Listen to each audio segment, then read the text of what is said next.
C'est quoi la durée de sieste qui est recommandée? Quels sont les conseils pour les personnes qui travaillent de nuit? Alors, les siestes, c'est bon pour l'ensemble de la santé. On peut faire des siestes qu'on peut appeler flash, où vraiment juste on ferme les yeux, on se laisse à peine basculer dans le sommeil et on repart. Donc, on s'est reposé à peine quelques secondes ou minutes. Et là, il y a déjà un petit bénéfice sur le plan cognitif. Ensuite, si on dort une sieste relativement courte de 15-20 minutes et qu'on le fait d'une façon extrêmement régulière, le sommeil va vraiment rester très léger et quand on se réveille, on va être très rapidement en forme pour un temps de 2, 3, 4 heures. Si on fait des siestes bien plus longues, on aura toujours ce temps d'inertie de sommeil. Si on a dormi 1 heure et demie, on va mettre du temps, 1 heure, à être à nouveau en forme, mais on sera en forme pour bien plus longtemps. Donc, quand il nous manque un peu de sommeil la nuit, des siestes courtes de 15-20 minutes sont très intéressantes parce qu'elles vont restaurer la vigilance, l'attention, la concentration, même améliorer les phénomènes inflammatoires. Plein de choses dans le corps vont être améliorées, l'humeur, l'anxiété, tout ce qu'on veut.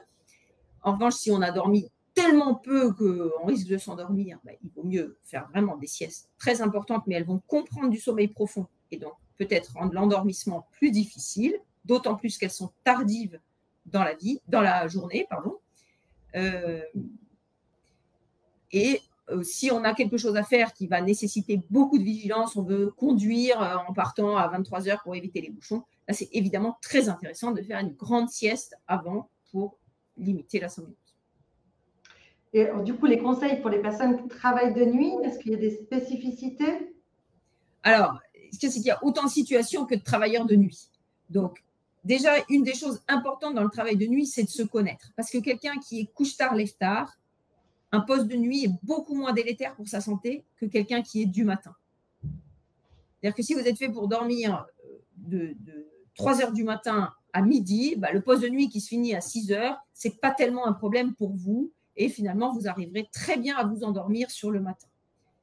Et donc, quelqu'un qui est très lève-tôt, très couche-tôt, lève-tôt, le poste de nuit, c'est un cauchemar. Et en général, au bout de 1 ou 2 ans, il faut qu'il change parce que sur sa santé, c'est incroyablement délétère.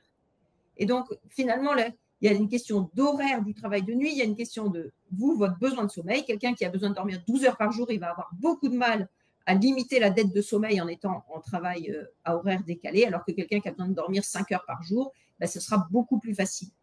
Et donc, toute cette nécessité de sieste, oui, bien sûr, c'est mieux de faire des siestes un peu régulières parce qu'en général, quand on est en horaire décalé, on a une dette de sommeil chronique. Donc, il vaut mieux faire des siestes courtes, éventuellement des siestes longues avant un travail de nuit. Mais il faut faire une espèce de calcul sur 24 heures de savoir à combien on en est de sommeil. Ensuite, si on a la possibilité, pendant son temps de travail de nuit, de dormir à l'heure autour de 4 heures du matin, si on est sur un moment du sommeil un peu classique, c'est très intéressant parce que c'est un moment où le corps est vraiment fait pour dormir et ça limitera les accidents et les erreurs. Je rajouterais d'ailleurs sur le travail posté qu'il est assez important aussi de dire aux patients qu'il faut garder un rythme sur une période assez longue.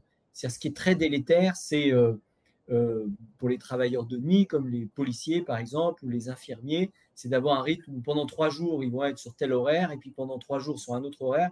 Il vaut mieux quand même avoir au moins 7 ou 8 jours sur le même rythme, plutôt que d'osciller d'un rythme à un autre, parce que ça, c'est extrêmement délétère.